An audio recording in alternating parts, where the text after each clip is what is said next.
Здравствуйте! На телеканале «Новый век» программа «Вызов 112» в студии Алия Хайрудинова. И сегодня мы расскажем об убийстве 31-летнего мужчины в Зеленодольске. Раненому зеленодольцу вызвали скорой помощи, однако он скончался по пути в больницу. Случайный прохожий без повода воткнул ему нож в грудь. Покажем водителя «Лады», который после аварии пытался скрыться с места происшествия. Вы вторгаете мою личную собственность. Закройте, пожалуйста, дверь. Я вас умоляю. Мужчина был сильно пьян. Он не мог разговаривать, он ничего не говорил, от него пахло. А также задержание предполагаемого наркосбытчика в Альметьевске. Иногда употребляю, и чтобы на своей квартире такое не употреблять, прихожу сюда. И бессрочное лишение водительских прав. Полагаем, что принимаемые меры позволят спасти жизнь и здоровье участников дорожного движения. Это и не только прямо сейчас. Пьяный прохожий просто так ударил 31-летнего мужчину ножом в грудь. Раненый скончался по дороге в больницу. Произошло это минувшей ночью на улице Гоголя в Зеленодольске. Айрат Назипов был на месте и выяснил все детали. 31-летний мужчина в компании своей знакомой минувшей ночью выгуливал пса. Шли по Зеленодольской улице Гоголя. Это почти центр города. Убийство произошло возле жилого дома на улице Гоголя. К мужчине, выгулившему собаку, как утверждает следствие, подошел пьяный незнакомец и без какого-либо повода ударил мужчину ножом в грудь, после чего скрылся. Раненому зеленодольцу вызвали скорой помощи, однако он скончался по пути в больницу. Найти подозреваемого полицейским не составило труда. Во-первых, на доме установлены видеокамеры. Во-вторых, примерно в это же время в отдел полиции обратилась женщина. Она пожаловалась на сожителя своей дочери, который, по ее словам, схватил нож и вел себя очень агрессивно. Поняв, что именно он может быть причастен к убийству, стражи порядка задержали 35-летнего мужчину в кратчайшие сроки. Следственный орган Следственного комитета Российской Федерации по Республике Татарстан в отношении него возбуждено уголовное дело по статье «Убийство». В ближайшее время следствие намерено обратиться в суд с ходатайством об избрании в отношении него меры пресечения в виде заключения под стражу. Теперь задержанному мужчине предстоит пройти ряд экспертиз. Они определят его вменяемость. Айрат Назипов, Наиля Абдуллин, «Вызов 112». В Альметьевске 38-летний мужчина обвиняется в убийстве своего 65-летнего знакомого. Пенсионер жил у него дома, помогал по хозяйству. В роковой вечер мужчины выпивали, в разгар посиделок поссорились. Тогда пожилой мужчина схватил нож и ударил им хозяина дома. Тот отобрал холодное оружие, сам нанес пенсионеру 4 ножевых ранения, после чего стал его избивать. Когда потерпевший потерял сознание, мужчина вытащил его за территорию двора. Тогда соседи вызвали сотрудников экстренных служб, однако пенсионер скончался в больнице. Следственный орган Следственного комитета Российской Федерации по Республике Татарстан в отношении 38-летнего мужчины возбуждено уголовное дело по статье «Умышленное причинение тяжкого вреда здоровью, повлекшее по неосторожности смерть потерпевшего». Причастность к совершению преступления он признал. 30-летний мотоциклист, попавший накануне в аварию на перекрестке улиц Болотникова и Лазарева, скончался в больнице. Напомню, мужчина въехал в левый бок «Лады Ларгус», после чего упал на землю. Его с сочетанными травмами в бессознательном состоянии доставили в больницу, но спасти ему жизнь медики не смогли. Как установили в ГИБДД, авария произошла по вине 62-летнего водителя легковушки. Он, вопреки правилам, проехал прямо, несмотря на знак движения направо. 32-летний мужчина попал под колеса БМВ накануне вечером на улице Габдуллы Тукая. Он переходил дорогу по пешеходному переходу. 18-летний водитель иномарки должен был уступить ему дорогу, но этого не сделал. Водительских прав, как выяснили автоинспекторы, у него не было. Пострадавшего мужчину госпитализировали. После оказания медицинской помощи его отпустили из больницы. Нетрезвый водитель «Лады Ларгус» протаранил машину на проспекте Победы и пытался скрыться с места аварии. Но его задержали очевидцы. Тогда всем стало понятно, мужчина сильно пьян. И, как убедилась Юлия Гоголева, он даже не мог стоять на ногах. Я предположил, что он пропустит, а он на полном ходу и пролетел, и прочесал машину. Дорога-дублер возле дома номер 78 на проспекте Победы. Именно здесь водитель «Лады Ларгус» задел «Ладу Калина» и пытался уехать с места аварии. Его остановили очевидцы, просто перегородив путь виляющему из стороны в сторону автомобилю. Увидев состояние водителя, сильно удивились, как мужчина вообще мог ехать. Вы к нему подошли, что он там, что начал говорить? Он не мог разговаривать, он ничего не говорил, от него пахло алкоголем.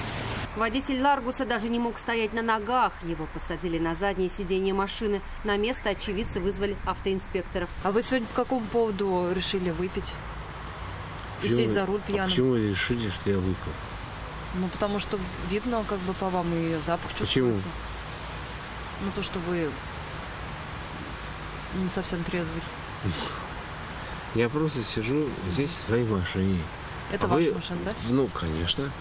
Вы вторгаете мою личную собственность. Закройте, пожалуйста, дверь. Я вас умоляю. Алкотестер подозрения очевидцев и автоинспекторов подтвердил. Теперь за езду в нетрезвом виде водитель Ларгуса лишится прав на срок от 1,5 до 2 лет. К тому же ему придется выплатить штраф 30 тысяч рублей. Юлия Гоголева, Елена Саляхова, Наиль Абдуллин. Вызов 112.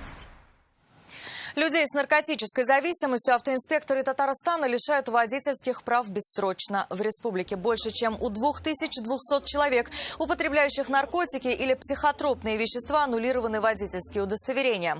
Основанием для этого служат медицинские показания. Они, к слову, распространяются не только на наркотическую зависимость, но и на ряд других заболеваний, с которыми запрещено водить автомобили. На сегодняшний день аннулировано 188 водительских удостоверений по основаниям, указанным в перечне медицинских противопоказаний к управлению транспортным средством. Работа в данном направлении продолжается. Полагаем, что принимаемые меры позволят спасти жизнь и здоровье участников дорожного движения. 2 человека погибли на пожаре в селе Новое Курмашево в Актанышском районе. Жилой бревенчатый дом загорелся поздним вечером. Однако о пожаре очевидцы сообщили слишком поздно. Они позвонили на номер 101, услышав хлопки взрывающегося шифера кровли дома и увидев зарево. К приезду первых подразделений огонь уже полностью охватил бревенчатый дом. Пожарным потребовалось чуть меньше часа, чтобы полностью справиться с огнем. Площадь пожара составила 40 квадратных метров. Позже в доме обнаружили тела 2 погибших, как установили в МЧС. У 45-летнего хозяина жилища гостил его 58-летний друг. Оба часто курили. Вероятная причина пожара – неосторожность при курении в состоянии алкогольного опьянения. Сегодня водолазы в пруду в селе Лашманка в Черемшанском районе обнаружили тело 60-летнего мужчины. 22 августа он ушел из дома и не вернулся. Местные жители искали его вдоль берега и через 2 дня обнаружили его вещи. Сегодня полицейские попросили у спасателей помощи для поиска пропавшего под водой. Его тело обнаружили на глубине в 3,5 метра в 25 метрах от берега. Купаться там было запрещено. 26-летнего жителя Лениногорска задержали в Альметьевске по подозрению в сбытии наркотиков. Мужчина придумал хитрый план, как не попасться в поле зрения правоохранителей. Но, несмотря на конспирацию, полицейские раскрыли схему его незаконной деятельности. О ней подробнее расскажет Айрат Назипов. С какой целью здесь снимаете? Я вам ранее говорил, зачем. Употребляю. При понятых объясните, пожалуйста. Снимаю эту квартиру, что цель, что